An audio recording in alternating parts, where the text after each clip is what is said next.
예수께 가는 길 제11장 기도의 특권에 대해서 살펴보도록 하겠습니다. 지난주에 우리는 예수께 가는 길 10장을 배웠습니다.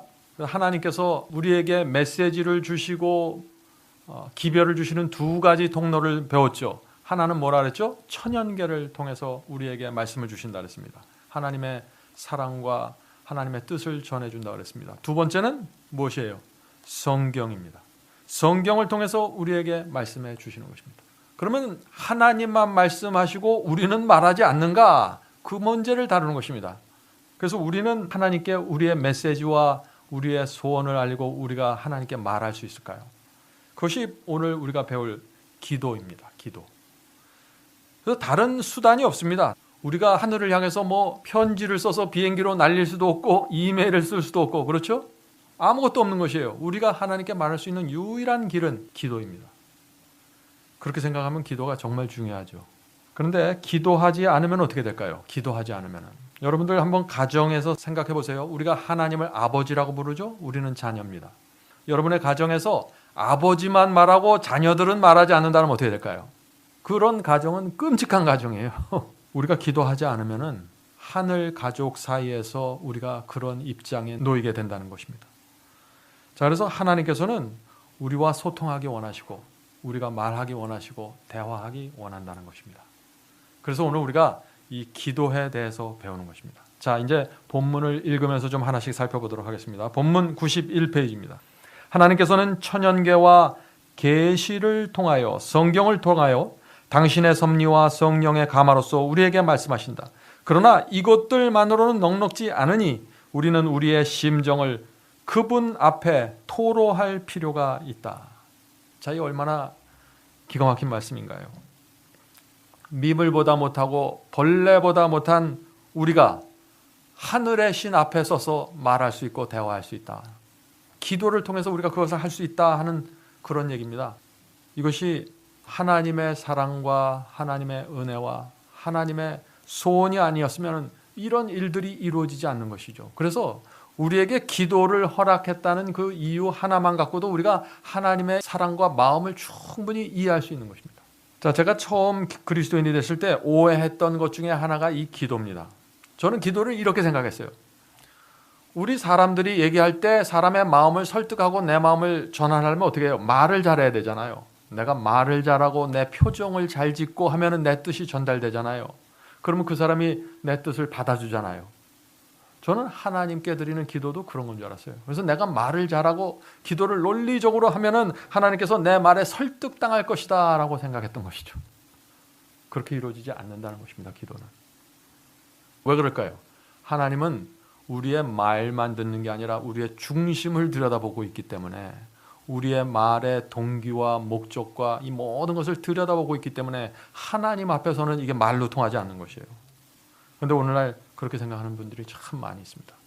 그래서 기도를 화려하게 하고 기도를 장황하게 하고 멋있게 하면 마치 하나님께서 나에게 설득당할 것이라는 착각을 하죠.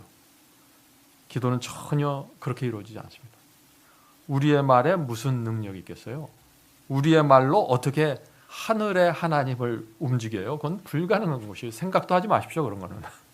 우주를 움직이는 권능의 손을 어떻게 인간의 말과 논리로 움직일 수 있습니까? 그건 전혀 안 되는 것이죠. 자, 계속해서 읽어보겠습니다. 우리는 영적 생명과 힘을 얻기 위하여 우리의 하늘 아버지와 실제적 교제가 있어야 한다. 자, 우리의 하늘 아버지와 실제적인 교제를 하기 위해서 기도한다 그랬는데, 여기서 실제적인 교제가 무엇인가요? 본문에 그대로 나와 있죠. 영적인 생명과 힘을 얻기 위해서. 그래서 우리가 아무리 기도하고 내가 오늘 하나님과 교제를 나눴습니다 그래도 뭐가요? 영적인 생명과 힘을 얻지 못하면 그 기도와 그 교제는 별로 의미가 없는 것입니다. 그것을 위해서 기도하기 때문이죠. 어떤 물건이나 재물을 달라고 요구하는 것이 아니라는 것이죠. 영적인 것을 얻기 위해서, 생명을 얻기 위해서 기도하는 것이다. 그것이 이루어져야 기도의 목적이 성취된다는 것입니다. 우리가 기도를 이렇게 하면 우리가 기도할 때 우리의 마음이 전혀 달라집니다. 내가 무엇을 위해서 기도할지가 분명해지니까 말이죠. 자, 계속해서 좀 본문 읽겠습니다. 때로는 우리의 마음이 그분을 사모하기도 하고 그의 업적과 그의 자비와 그의 축복에 대하여 묵상하기도 한다. 그러나 이것은 진정한 의미에 있어서 하나님과 교통하는 것이 아니다. 하나님과 교통하려면 우리의 실생활에 대하여 그에게 무엇을 말하는 것이 있어야 한다. 자, 여기서 본문에서 무엇을 지금 말하고 있죠? 실생활에 대해서 하나님께 말하고 나누고 전달해야 한다는 것이죠. 이것이 무슨 뜻일까요? 주님, 오늘 내가 이 문제에 있어서 쓰러졌습니다. 내 영적인 힘이 부족해서 쓰러졌습니다. 주님, 이것을 주세요. 이게 실제적인 교제라는 것이에요. 주님, 제가 자동차 바꿀 때가 됐습니다. 이런 얘기 말고 그거는 지금 여기서 말하는 실제적인 교제가 아니에요. 그거는. 자, 계속해서 읽어보죠.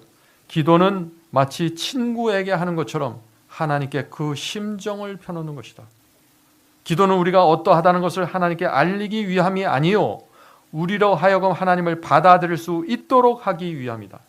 기도는 하나님을 우리에게로 내려오시게 함이 아니요 우리로 하여금 그분께로 올라가게 하는 것이다. 기도는 하나님을 끌어당겨서 내 뜻을 좀 살펴주세요 하는 게 아니라는 것이죠. 우린 기도를 통해서 하늘 성소에 계신 그리스도께 나가 그분의 뜻이 무엇인지 살핀다는 거예요. 자, 그런데 친구에게 말하듯이 마음을 열고 해야 된다는 것이, 우리가 친구에게는 아무것도 속이지 않잖아요. 그 속에 있는 거 그대로 얘기하잖아요. 그렇게 하나님께 우리의 마음을 내려놓고 말씀을 드려야 된다는 것이죠. 자, 그런데 참 이상한 말씀이 있습니다. 하나님께서 우리에게 무엇이 필요하다는 것을 아시는데 왜 우리가 기도해야 될까요? 우리가 말하지 않아도 이미 하나님께서는 다 아시는데 왜 우리가 구태여 기도를 드려서 우리의 소원을 말하고 우리의 필요를 말씀드려야 될까요? 우리 부모도 마찬가지입니다. 우리 부모도 자녀가 말하지 않아도 다 알잖아요. 우리 자녀가 지금 뭘 필요로 하고 뭘 원하는지. 하나님도 마찬가지입니다. 그래서 사무엘상 1장 13절에 보면요, 이런 말씀이 있습니다. 한나가 속으로 말하며 입술만 동하고 음성은 들리지 아니하므로 라는 말씀이 있어요. 입술만 움직이고 음성은 들리지 않았어요. 그런데 하나님께서 다 들으시는 거예요. 우리가 뭘 말하는지. 자, 그런데 다시 한번 제가 질문을 드립니다. 하나님께서 우리 마음을 이렇게 입술만 움직이고 다 아시는데 왜 우리가 기도해야 할까요? 우리가 왜 우리 속에 있는 그 심정과 마음을 표현해야 할까요? 주님께. 부모인 우리도 자녀들의 문제를 다 알고 있습니다. 말하지 않아도 그들의 눈동자만 보고 얼굴 표정만 봐도 그들의 문제가 뭔지 알 수가 있죠. 그런데 자녀들이 우리에게 와서 말하지 않아요. 마음에 문제가 있으면. 그렇죠?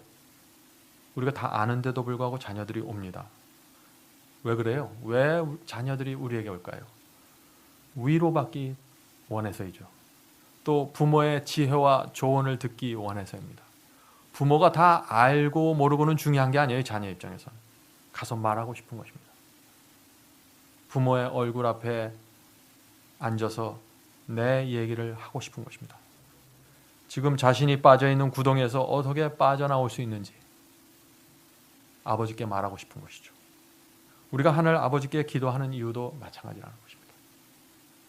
자, 그렇다면 우리가 주님께 기도하는데 어떻게 해야 될까요? 계속해서 읽어보겠습니다. 예수께서 세상에 계실 때 그의 제자들에게 어떻게 기도할 것을 가르쳐 주셨다.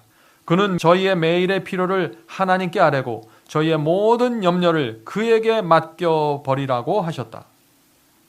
그리고 그 제자들의 기도를 들어주시겠다고 하신 그의 보증은 또한 우리에게 대한 보증도 된다.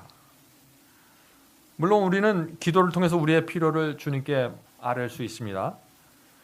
그래서 예수께서 이렇게 말씀하셨죠. 오늘날 우리에게 일용한 양식을 주옵시고 라고 기도하라고 우리에게 말씀해 주셨습니다.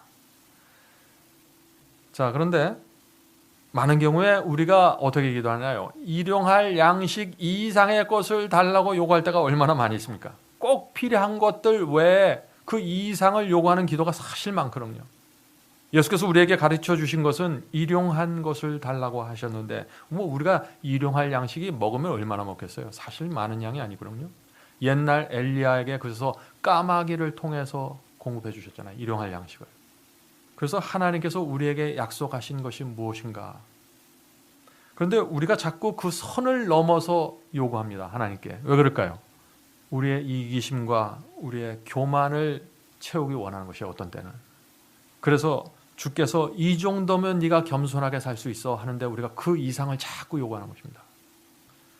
자, 그런데 우리가 그렇게 기도할 때 우리의 이기심과 교만에서 나와서 그것 때문에 어떤 것을 달라고 요구할 때 하나님께서 응답하실 수 있을까요? 참 어려울 거예요. 우리 부모도 그렇지 않습니까? 우리 자녀에게 꼭 필요한 것은 얼마든지 주고 싶은데 그 이상을 주면 어떻게 돼요? 자녀들이 망가지고 무너지잖아요. 그럴 땐 우리 부모도 참 응답하기 어렵습니다. 그러나 날마다 주님께 우리의 필요를 간구할 수는 있는 것입니다. 분명히 또 그렇게 하라고 하셨고, 그러나 또한 동시에 우리에게 염려하지 말라고 말씀하셨습니다. 오랫동안 제가 가진 문제는 여기에 있었습니다. 전 기도를 드렸습니다. 그런데 기도 후에 계속 염려했어요. 기도하고 돌아서서 염려하고. 하나님께서 그런 우리의 모습을 볼 때 어떻게 바라보실까요? 정말 아버지를 믿지 못하는 자녀죠. 아버지에게 아버지 제게 이것이 꼭 필요합니다 하고 부탁을 했는데 돌아서서 불안해서 어쩔 줄 모르면 어떻게 될까요? 여러분의 자녀가 여러분에 대해서 그렇게 한다면 참 부모를 무시하는 거죠. 그건 부모의 능력을. 우리가 그렇게 살아갈 수 있다는 것이에요. 기도하면서. 그래서 기도해놓고 불안해서 어쩔 줄 모르는 것은요, 기도에 믿음이 실리지 않았다는 것이죠. 그래서 기도와 염려는 반비례한다고 했습니다. 기도하면은 염려가 사라져야 되고 또 염려를 하기 시작하면 또 기도가 사라지게 되는 것입니다. 기도와 염려는 계속해서 반비례하는 것이에요. 그래서 우리가 염려에서 해방되기 원하면은 기도를 통해서 우리의 염려를 다 주님께 맡겨야 되는 것이죠. 그것이 주님과 나누는 실제적인 교제라는 것입니다. 우리가 기도를 해놓고 염려에서 계속 빠져나오지 못한다면 그건 실제적인 교제가 이루어지지 않았다는 것이죠.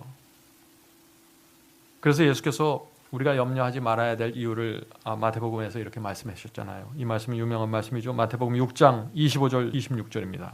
내가 너희에게 이르노니 목숨을 다하여 무엇을 먹을까 무엇을 마실까 몸을 위하여 무엇을 입을까 염려하지 말라. 목숨이 음식보다 중하지 아니하며 몸이 의복보다 중하지 아니하냐. 공중의 새를 보라.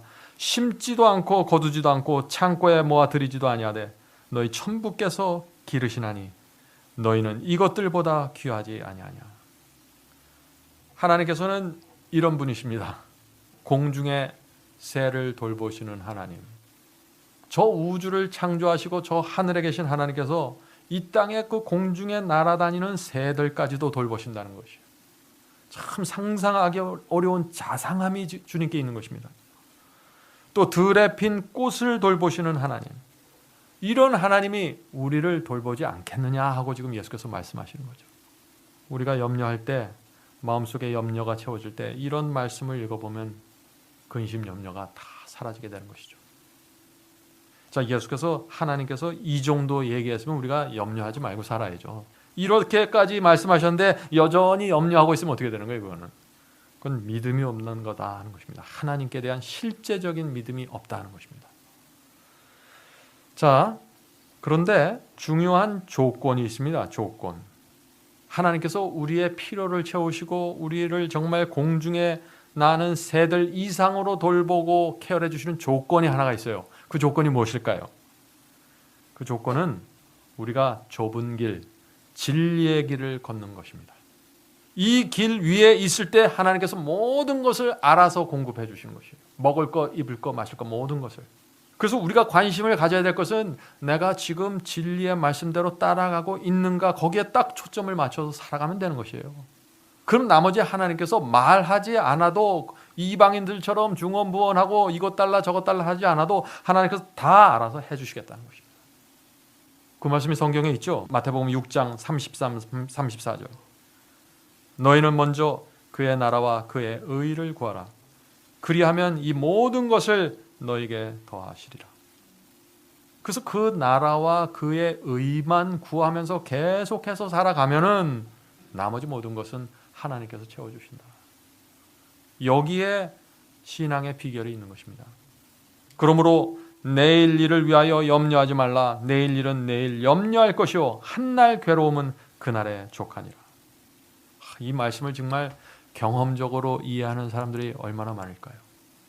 예수께서는 내일의 염려를 오늘 땡겨서 근심하지 말라 그랬습니다. 왜냐하면 주께서 은혜를 공급하시는 공식이 무엇이에요? Day by day입니다. 하루하루 은혜를 공급하시기 때문에 이게 하나님의 원칙이에요. 한 1년치, 2년치, 10년치 한꺼번에 다 주시고 살라 그러지 않으세요. 그렇게 하면은 우리가 교만해지고 우리가 너무 풍부해서 진리의 길을 걷지를 못하기 때문에 하나님께서 하나하나 주면서 따라오게 하는 것입니다.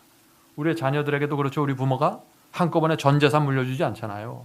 조금씩 물려주면서 그 아이가 제대로 따라오는지 보지 않습니까? 하나님께서도 그렇게 하신다는 것이죠.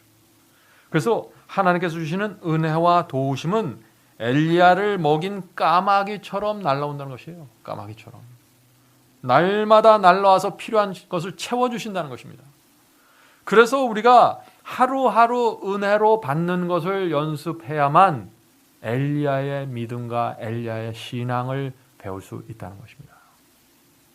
많은 사람들이 그렇게 얘기해요. 엘리야의 신앙의 비결이 무엇입니까? 내일 일을 오늘로 땡겨서 염려하지 않는 것입니다. 오늘의 은혜, 주께서 주신 오늘의 은혜 만족하면서 살아가는 것입니다. 그것이 엘리야의 신앙입니다. 자, 계속해서 읽겠습니다.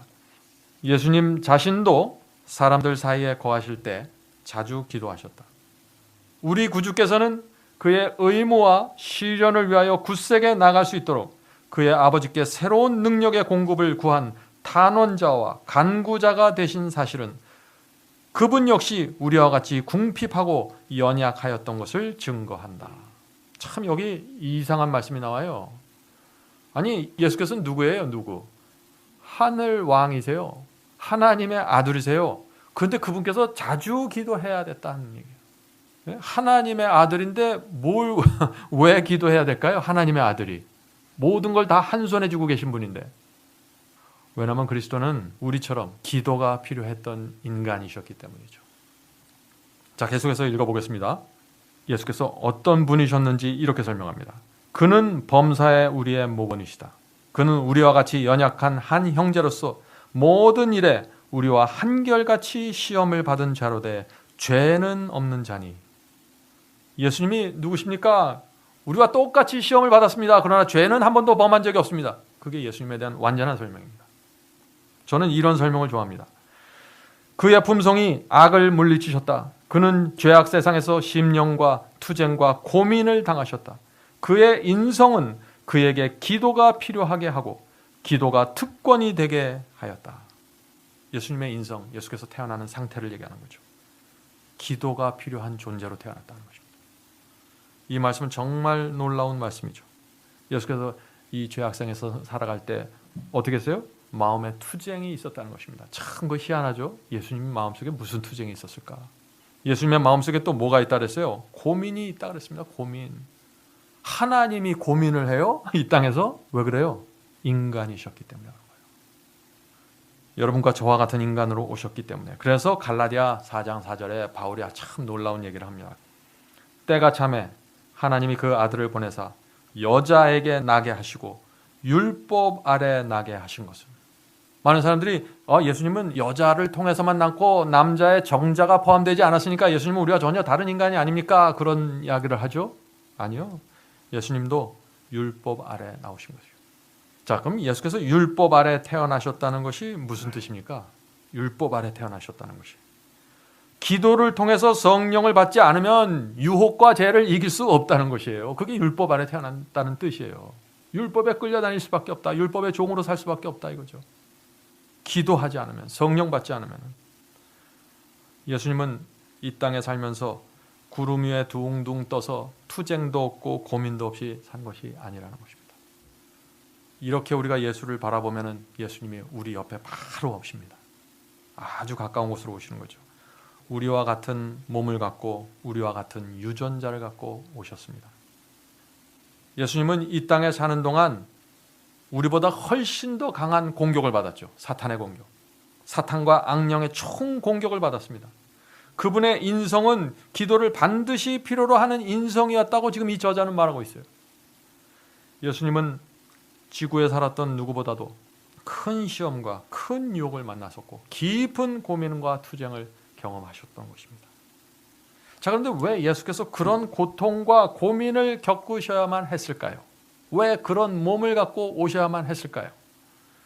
왜냐하면 예수께서는 뭐라 그래요? 여기 범사에 우리의 모본이라고 지금 이 저자는 말하고 있습니다. 우리의 모본이 되기를 원하시는 것입니다. 유혹과 죄를 이기는 면에 있어서 우리에게 분명한 모본을 제시해 주길 원하셨던 것입니다. 그래서 죄와 불순종에 대한 어떤 핑계와 구실도 없애길 원하셨던 것입니다. 그래서 내가 승리했으니 너도 이 길로 따라오면 된다라고 말씀하시는 것이죠. 여러분들 혹시 지난주에 어떤 시험과 유혹 때문에 고민에 빠지신 분 계십니까? 우리 성도님들 가운데? 그러면은요, 예수께서 우리의 모본이 되신다는 사실을 기억하시기 바랍니다. 그리고 또 예수님이 지금 나 같은 입장이라면 어떤 결정을 하셨을까 한번 생각해 보시기 바랍니다. 왜냐하면 예수님은 우리의 모본이 되시기 때문에. 또 찬송가에 이런 가사가 있죠. 예수 따라가며 복음 순종하면 우리 행할 길 환하겠네. 우리는 예수께서 가신 길을 따라가는 사람들입니다. 또 예수께서 순종하신 그 길을 우리도 따라가면서 순종하게 되는 것입니다. 성도 여러분, 예수께서 우리보다 유리한 입장에서 사탄과 싸우셨을까요? 우리보다 유리한 입장에서? 아닙니다. 예수님은 우리보다 유리한 입장에서 죄와 유혹과 맞서서 싸우신 것이 아니죠. 우리와 같은 고지에 서서 우리 입장에서 싸워서 승리하신 것입니다. 그래서 그리스도를 우리의 모본으로 바라볼 수 있는 것이다 하는 것입니다. 만약 예수께서 우리보다 훨씬 더 유리한 입장, 훨씬 더 높은 고지에서 내려다보면서 사탄과 악령을 물리쳤다면 어떻게 돼요? 우리가 예수님을 모본으로 바라볼 수가 없는 것이죠. 예수님을 승리했지만 우리는 승리할 수 없다고 말할 수밖에 없는 것이죠. 그래서 예수의 승리 때문에 우리가 죄에서 승리하는 생애가 가능하다고 말할 수 있게 되는 것입니다. 여러분들 이 사실을 명상하면은요, 우리의 마음속에 놀라운 용기와 믿음이 생깁니다. 자, 계속해서 읽겠습니다. 예수께서는 당신의 아버지와 교통하는 가운데서 위안과 기쁨을 얻었다. 인류의 구주이시고 하나님의 아들이신 그도 기도의 필요를 느끼셨은즉 하물며 연약하고 죄가 많은 죽을 수밖에 없는 인생들은 더욱 열심히 항상 기도할 필요를 느껴야 할 것이다. 하나님의 아들 예수님이요, 새벽에 일어나서 기도했다는 말씀이 나옵니다. 참 희한하죠? 하나님의 아들이 새벽에 잠을 자다가 눈을 비비고 일어나서 무릎을 꿇고 하늘을 향해서 기도하는 그 모습을 한번 상상해 보세요. 기도가 그만큼 중요한 것입니다. 우리도 기도하지 않으면요, 금방 교만해지고 금방 나를 높이게 됩니다. 그래서 기도가 무엇이냐면요, 내가 내 힘을 의지하지 않고 하나님을 나는 의지하고 살아갑니다. 기도는 내 마음의 태도와 자세를 얘기해 주는 것입니다. 그래서 기도하지 않으면요, 나는 내 힘으로 살 수 있습니다 라고 말하는 것이에요. 하나님과 상관없이 살아가도 나는 구원받을 수 있습니다 라고 말하는 것이죠. 자, 계속해서 읽어보겠습니다. 우리 하늘의 아버지께서는 우리의 풍성한 축복을 우리에게 부으시려고 기다리신다. 무한한 사랑의 샘에서 마음껏 마시는 것은 우리의 특권이다. 우리가 기도를 그렇게 적게 하는 것은 얼마나 이상한 일인가. 하나님께서는 무한하신 사랑의 마음으로 사람들을 그리워하시고 저희가 구하고 생각하는 것 이상으로 주시려고 하시지만 그들이 그렇듯 기도를 적게 하고 그렇듯 믿음이 적으니 이것을 볼 때 하늘의 천사들이 시험에 빠지기 쉬운 불쌍하고 무능력한 인간을 어떻게 생각할 것인가. 우리가 정말 죄에 빠져서 불쌍하고 무능력한데 기도를 하지 않는 것이에요. 하늘의 천사들이 우리의 이렇게 기도하지 않는 모습을 보면서 천사들이 무슨 생각을 할까? 아마 천사들은 이렇게 생각할지 모르겠습니다. 예수께서 분명히 마태복음 21장에서 너희가 기도할 때 무엇이든지 믿고 구하는 것은 다 받으리라고 했는데 왜 성경에 그렇게 수많은 약속들이, 하나님의 약속들이 나오는데 왜 하나님을 믿는 사람들이 왜 그렇게 기도하지 않을까? 기도를 통해서 하나님께 말을 하면 하나님께서 다 주신다고 약속을 했는데 왜 이렇게 기도하지 않을까? 참 하늘의 천사들이 이해하지 못한다는 것이에요. 우리가 기도하지 않는 모습을. 이 기도를 하면은요, 지금 여기 분명하게 말씀하셨죠. 무엇이든지 구하면 받을 수 있다. 엄청난 약속이에요. 이거는 사탄은, 우리는 이 말씀을 믿지 않지만 사탄은 이 말씀을 믿어요 지금. 그래서 기도하면 무조건 막는 것이에요. 기도하지 못하게 막는 방법이 두 가지가 있습니다. 무엇일까요? 첫 번째, 바쁘게 만드는 거예요. 기도할 시간을 주지 않는 거예요. 기도하려고 앉아있으면요, 벌써 다른 게 생각나요. 빨리 이달에 전기세 내야지. 해야 될 일이 너무 많은 거예요. 너무 바빠서 기도 못합니다. 기도하려고 딱 무릎 꿇으면 수십 가지 잡념들이 스쳐 지나가는 거예요. 해야 될 일들과 의무들과. 기도하지 못하게 되죠. 자, 사탄이 기도를 막는 두 번째 이유는 뭘까요? 어떻게 막을까요, 우리를? 기도해도 아무 소용없다고 생각하게 만드는 것입니다. 기도해도 하나님께서는 응답하지 않으신다는 생각을 딱 머릿속에 넣어주는 것입니다. 그래서 바빠서 기도하고 시간을 내서 억지로 기도했더니 응답이 없고, 이 두 가지로 사람들은 기도하지 않게 되는 것입니다. 그것이 오늘날 기독교 형편이죠. 열심히 기도하는 사람들이 있어요. 그런데 누굴까요? 은사, 방언, 귀신 쫓기 원하는 사람들, 이런 사람들도 열심히 기도해요. 그런 기도는 하나님께서 정말 원하시는 기도와 또 동떨어져 있다는 것입니다. 기도의 목적은 뭐라 그랬죠? 하늘에서 은혜와 능력을 받아서 이 세상에서 죄와 승리하도록 이끌어가는 것이 실제적인 교제인데, 지금 다른 것들을 구하는 거예요. 하나님께서 응답할 수 없는 기도들입니다. 성도 여러분, 사탄은요, 우리를 두려워하지 않습니다. 우리가 아무리 성경절 외워도 두려워하지 않아요. 그런데 우리가 하나님 앞에 나가 간절한 마음으로 엎드려서 기도하면은 그때 사탄은 두려워서 떤다고 하는 것입니다. 우리가 기도하지 말아야 될까요? 계속해서 읽겠습니다. 마귀는 기도를 게을리하는 자들을 어두움으로 가두어 놓는다. 이 원수의 속삭이는 시험은 저들을 죄에 빠뜨리려고 유혹한다. 이 모든 것이 다 저희가 하나님께서 기도하라고 청하실 때 그 주신 바 특권을 사용치 아니하였기 때문이다. 지금 어떤 사람들이 이 사탄의 어두움 속에 빠진다고 했어요? 기도하지 않는 사람들. 그런 사람들이 빠지는 것입니다. 계속해서 읽어보죠. 기도는 전능하신 자의 무한한 자원을 쌓아둔 하늘 창고를 여는 열쇠 이것만. 하나님의 자녀들은 어찌하여 기도하기를 싫어하는가? 끊임없는 기도와 깨어있음이 없이는 우리는 부주의하게 되고 정도에서 탈선할 위험성이 있게 된다. 마귀는 우리가 열성 있는 간구와 믿음으로 시험을 이길 만한 은혜와 능력을 얻지 못하도록 하기 위하여 은혜의 보좌로 가는 길을 막으려고 끊임없이 애쓴다. 분명하죠? 사탄이 우리의 어떤 길을 막는다고요? 하나님의 은혜의 보좌로 나가는 길을 막는다고요. 왜요? 시험을 이길 만한 은혜와 능력을 얻지 못하게 하기 위해서. 하나님 앞에만 가면 그걸 받을 수 있는데, 그래서 무슨 수를 써서라도 이걸 막는 것이에요. 그런데 우리는 자발적으로 기도를 안 합니다. 자발적으로. 막지 않아도 기도를 안 해요. 이게 어떻게 된 것입니까? 그래서 오늘날 많은 기독교인들이요, 참 이런 식으로 기도를 많이 합니다. 자, 어떤 기도인가요? 너무 바빠서 짧게 드리고 일어서는 기도. 기도할 때 생각이 사방팔방으로 막 떠돌아다니는 기도. 잡념에 사로잡혀서 다 기도하고 일어나면 내가 무엇을 기도했을까 모르는 그런 기도. 날마다 똑같은 내용을 주문처럼 반복하는 그런 기도. 또 기도하고 일어서서 나가면 내가 오늘 뭘 기도했지 잊어버리는 그런 기도. 그런 기도들이 너무나 많이 있는 것이에요. 왜 우리의 기도가 이렇게 집중되지 못할까요? 기도가 얼마나 중요한지 모르기 때문이죠. 자, 예를 들어보죠. 여러분이 만약 기도를 일주일 열심히 하면은 집 한 채가, 아파트 한 채가 생긴다고 한번 가정해보죠. 그럼 얼마나 기도 열심히 할까요? 아마 여러분들, 많은 분들이 직장도 안 나갈 거예요. 밥 먹는 시간도 아끼고. 그런데 우리가 기도를 통해서 아파트나 집보다 훨씬 더 귀중한 것을 얻을 수 있다고 지금 말하는 것입니다. 그것이 뭐예요? 우리의 구원과 영생입니다. 사탄의 공격을 막을 수 있는 은혜와 능력을 받는다는 것입니다. 그러므로 우리가 기도하는 우리의 음성과 우리의 태도를 보면은요, 우리가 정말 무엇을 중요하게 여기는지가 나타나게 됩니다. 여러분들 다른 사람들의 기도를 한번 가만히 들어보세요.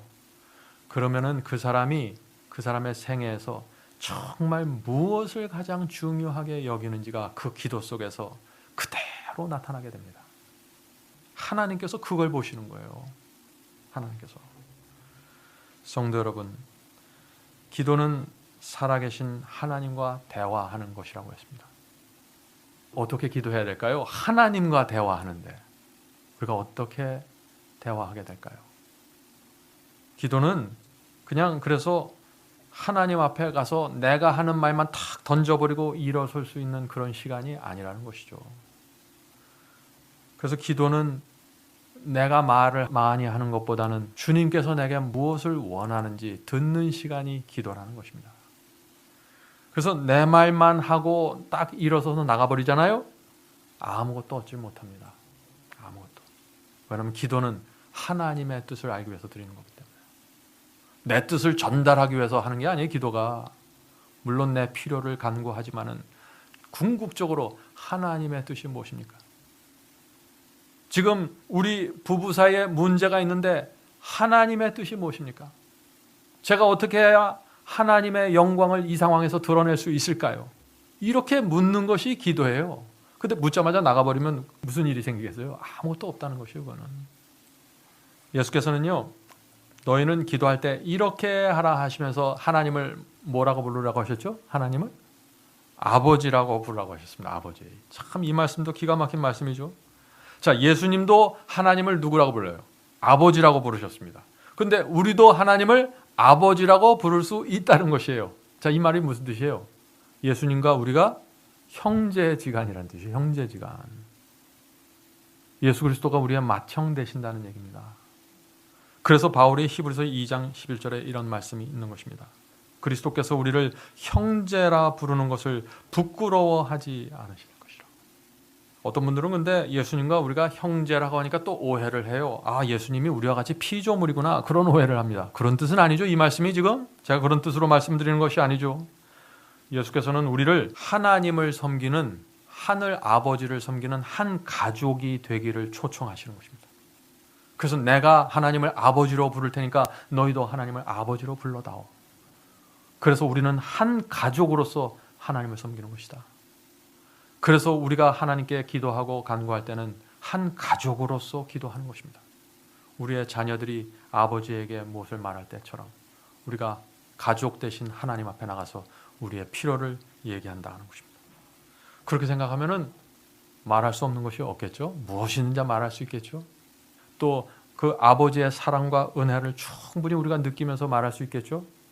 기도는 실제적인 교제가 될 수 있다는 것입니다. 그래서 자, 계속해서 본문을 읽겠습니다. 하나님께서 우리의 기도를 들으시고 응답하시기를 기대하려면 우리에게 몇 가지 조건들이 있다. 그 조건들 중 첫째 되는 것은, 다시 말해서 지금 첫째 된다는 것은 응답받는 기도의 첫 번째 조건이라는 뜻입니다. 응답받는 기도의 첫 번째 조건은 우리가 하나님께 도움을 받을 필요를 느끼는 것이다. 우선 필요를 깊이 느껴야 된다는 것이에요. 도움을 필요로 하는. 계속해서 읽어보죠. 그는 허락하시기를 내가 가난 자에게 물을 주며 마른 땅에게 시내가 흐르게 하리라 하셨다.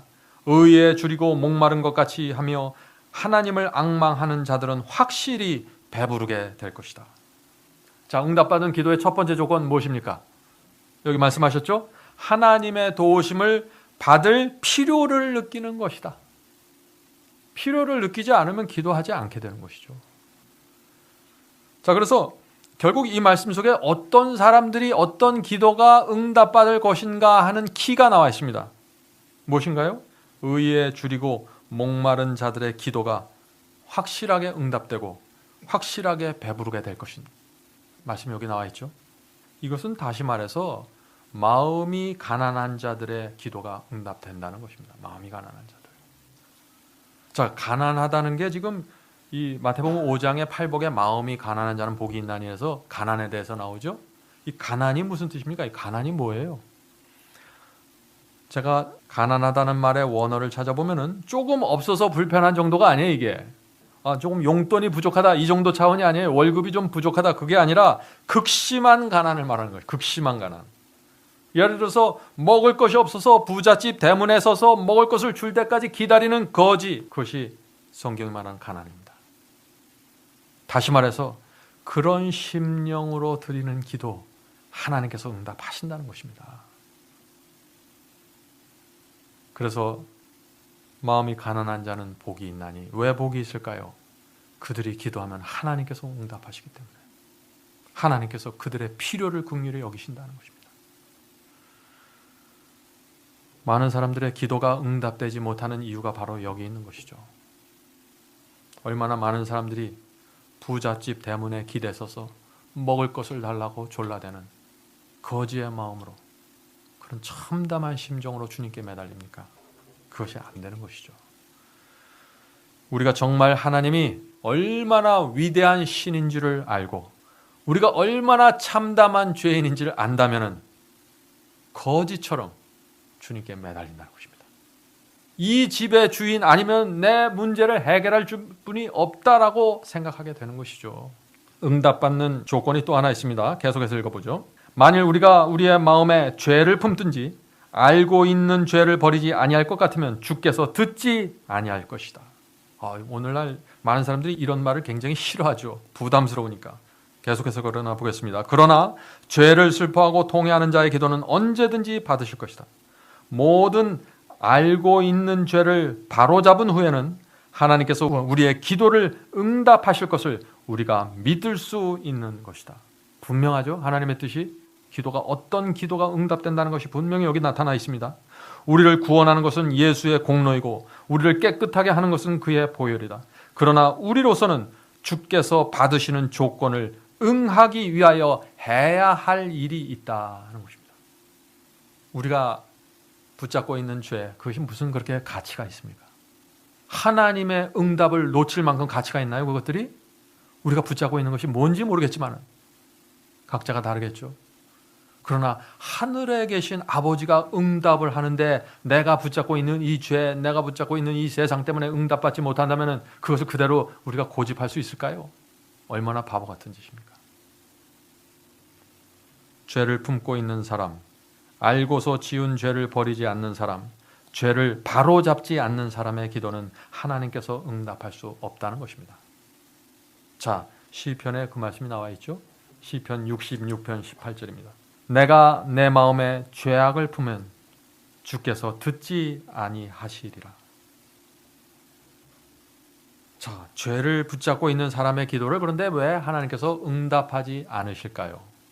이유가 있을 거 아니에요. 하나님께서도 너 죄를 범했으니까 내가 보기 싫다 해서 응답하지 않는 게 아니에요. 그런 사람의, 죄를 붙잡고 있는 사람의 기도에 응답하면 어떤 일이 생깁니까?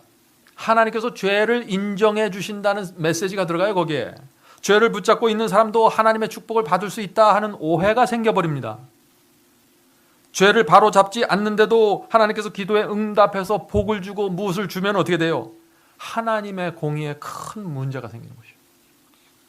예를 들어 볼까요? 이거 예를 들어서 설명하면 더 심각합니다. 이거 어떤 사람이 거짓말했어요. 간음했습니다. 마음속에 우상을 품고 있어요. 세상을 사랑해요. 그런데 하나님께서 그런 사람의 기도에 응답하면 어떻게 돼요? 엉망이 되어버리는 거예요. 우주가. 하늘의 천사들이 그런 하나님을 믿고 따라갈 수 있을까요? 그럴 수가 없는 것입니다. 하나님의 공의와 성품이 완전히 왜곡되는 것입니다. 기도의 응답을 잘못해버리면. 그래서 아무도 하나님을 믿고 신뢰하지 않는 상황이 벌어지게 된다는 것이죠. 하나님의 마음을 우리가 이해해야 돼요. 하나님께서 왜 기도에 응답하지 못하는지. 우리가 우리 자녀의 기도에, 우리 요청에 간절하게 울면서 매달리는데 어떤 걸 주지 않아요. 우리 아버지가, 엄마가. 그러면 왜 그래요? 이유가 있는 거예요. 거기는. 그렇죠? 그렇게 생각하셔야 된다는 것입니다. 자, 어떤 사람이 은행에 돈을 찾으러 갔습니다. 그런데 그 사람 옆에 칼을 든 강도가 이렇게 서 있어요. 그런데 은행에서 내 돈을 달라고 요구하면은 은행에서 그 돈을 줄 수 있을까요? 그런 사람에게? 주지 않습니다. 은행에서. 왜 그럴까요? 돈을 줘봤자 금방 강도에게 빼앗기고 이용만 당할 것을 알기 때문에. 하나님도 마찬가지입니다. 기도하는 사람이 사탄의 덫에 걸려 있고 사탄에 이리저리 끌려다니고 있으면은 기도해도 소용이 없습니다. 왜요? 그 사람의 기도를 응답해 주면은 그 응답받은 그거 갖고 어떻게 돼요? 사탄을 위해서 사용하게 돼요. 사탄이 그것을 뺏어서 마음대로 노략질하게 돼요. 하나님께서 응답하실 수 없다는 것입니다. 성도 여러분, 우리는 하나님의 입장에서 기도의 응답을 좀 살펴봐야 됩니다. 그래야 기도가 무엇인지 이해가 되는 것이에요.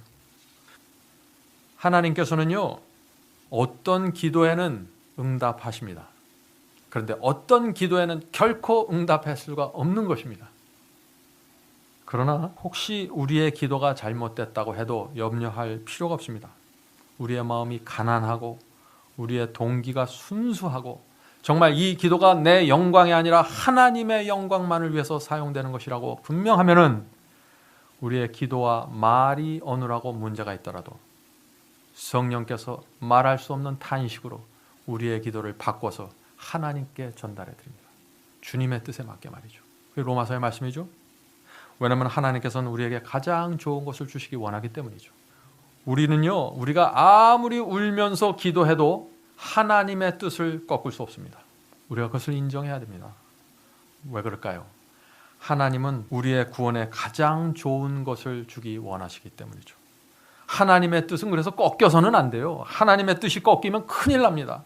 우리가 기도한다고 해서 하나님의 뜻이 꺾이면 어떻게 돼요? 우리의 구원과 영생에 문제가 생겨버려요. 하나님께서 당신의 뜻을 절대 꺾지 않고 절대 내 기도에 응답하지 않은 거로 인해서 감사해야 됩니다. 우리는 하늘에 가서 우리가 그것을 알게 될 것입니다. 우리의 불완전한 기도가 응답되지 않는다는 사실에 얼마나 우리가 감사해야 될지 모르겠어요. 성도 여러분, 기도는 심오한 과학이라고 그랬습니다. 왜 심오한 과학이냐면 이것은 하나님의 심정을 모르면 전혀 될 수 없는 거기 때문에, 그래서 심오한 이 과학이 이 안에 있는 것입니다. 자, 끝으로 기도의 능력을 아는 어떤 그리스도인의 말씀을 읽어드리고 마치도록 하겠습니다. 기도가 실패하는 이유는 우리가 하나님을 보기보다는 사람을 보기 때문이다. 마틴 루터가 기도를 통해서 하나님을 보았을 때 카톨릭 교회가 떨었다. 조나탄 에드워드가 기도를 통해서 하나님과 교제했을 때 대각성이 일어났다. 요한 웨슬러가 기도를 통해서 하나님의 거룩함을 보았을 때 세계가 한 사람의 교구가 되었다. 조지 위트필드가 기도를 통해서 하나님 앞에 나갔을 때 수많은 무리가 구원을 받았다. 조지 뮬러가 기도를 통해서 하나님께 필요를 구했을 때 수천 명의 고아가 양육받았다. 지금도 하나님과 교제하고 기도하는 자들에게 이런 일이 생길 수 있다. 얼마나 감동적인 말씀입니까? 기도는 하나님의 손을 움직이는 열쇠입니다. 그래서 하늘에 계신 아버지가 기도하라고 우리에게 호소하시는 것이죠. 자녀가 아버지에게 뭘 부탁하러 갈 때 그것을 의무로 여길 수 없는 것입니다. 그건 특권이죠. 아버지는 무엇이든지 주기 위해서 기다리고 있기 때문입니다. 하늘 아버지께서는 우리가 말하지 않더라도 우리의 고민과 고통을 다 아십니다. 그래서 우리가 무릎 꿇고 하늘에 계신 아버지하고 우리가 눈물을 흘리면 주께서 우리 마음속에 있는 걸 다 읽어내시는 것입니다. 말이 많이 필요 없어요. 그래서 기도가 사실은 중요한 것은, 그런데 우리의 기도가 막히지 않도록 조심해야 한다는 것입니다. 기도가 언제 막히나요? 죄로 인해서 양심에 무거운 가책을 느끼고 있을 때 기도가 막히죠. 또 바쁜 생활 때문에 기도가 막혀버립니다. 하나님과 동행하는 삶이 필요한 것입니다. 그래서 기도를 들여다보면은 응답받지 않는 이유의 거의 대부분이, 아니 전적으로 우리 자신에게 있다는 사실을 우리가 깨닫게 됩니다. 우리가 다음 시간에 이 기도 문제 두 번째 순서를 좀 갖도록 하겠습니다. 하늘에 계신 저희들의 아버지, 저희가 옛날 에녹처럼 주님과 동행하기를 원합니다. 주님, 저희는 참 부족하고 이 세상이 에녹의 시대와는 많이 다르지만은 그래도 주의 은혜의 보좌 앞에 날마다 나가서 주께서 주시는 그 은혜와 능력을 받아서 살기 원합니다. 그래서 우리와 하나님과의 관계가 실제로 살아있는 관계가 될 수 있도록 저희가 간절히 원하오니 도와주시옵소서. 하늘에 계신 아버지, 저희가 정말 거지처럼, 정말 굶주린 거지처럼 주님께 매달리는 마음을 받기 원합니다. 주여, 저에게 가난한 심령을 주셔서 하나님께서 응답하실 수 있는 그리스도인이 되게 하여 주시옵소서.